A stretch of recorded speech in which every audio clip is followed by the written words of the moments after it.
First spiritual sense. Now before the feast of the Passover, when Jesus knew that his hour was come, that he should depart out of this world unto the Father. First thing to underline, please go back, please. Underline knew. Jesus did what? Knew. All right, go on. That his hour had come that he should depart out of this world unto the Father. Having loved his own which were in the world, he loved them unto the end. And supper being ended, the devil now put into the heart of Judas Iscariot, Simon's son, to betray him. And Jesus, knowing, underline that, knowing that the Father had given all things into his hands, and that he was come from God and went to God. There are three knowings here.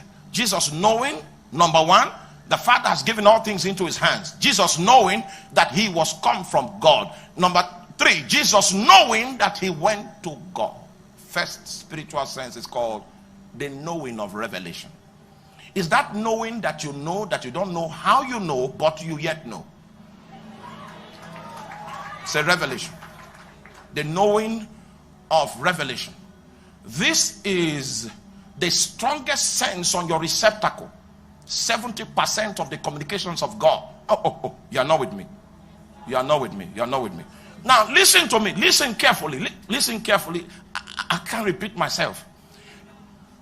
We are not talking about the gifts of the Spirit. We are talking about, we are not saying, do you have the gift of the Spirit? No. We are saying, do you have the Spirit? If you have the Spirit, this is your portion. I wish that all the Lord's children were prophets, and that he would put what? He didn't say gift of the, he put his. So understand that. Please help me preach to your neighbor quickly. We are not talking about the gift of the Spirit. We are talking about the presence of the Spirit. The knowing of revelation is your first spiritual sense.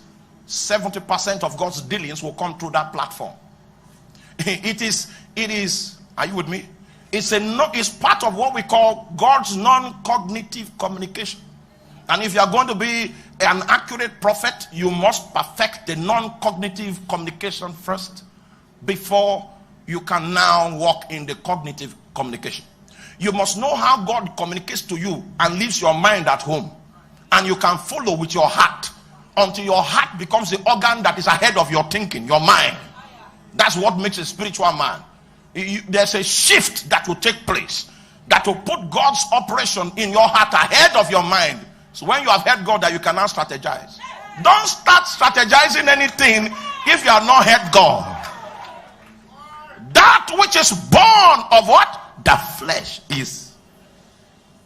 You remember that?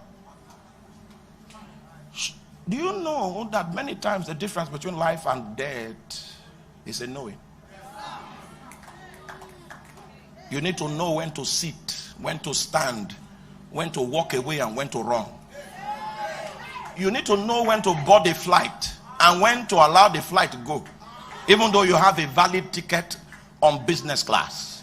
The knowing of revelation. Many times my life has been spared just by a knowing, and it's something that you can readily despise, because it's not a knowing that is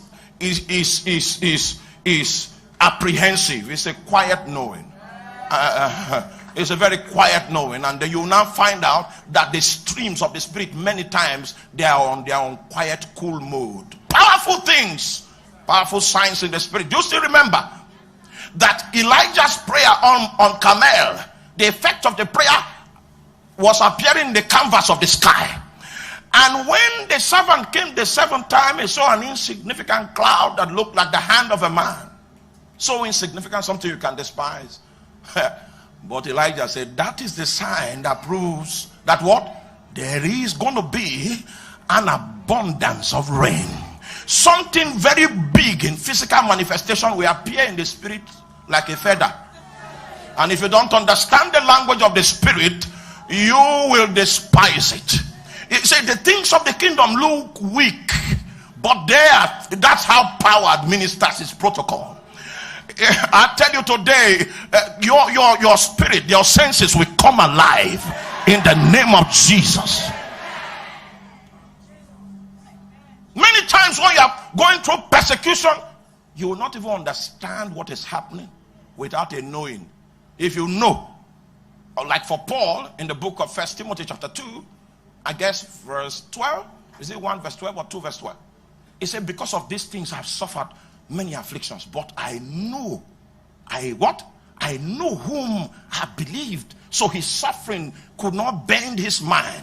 The devil is in the business of mind bending, to bring you to a point where you disbelieve the things you believe just because there's a little pressure.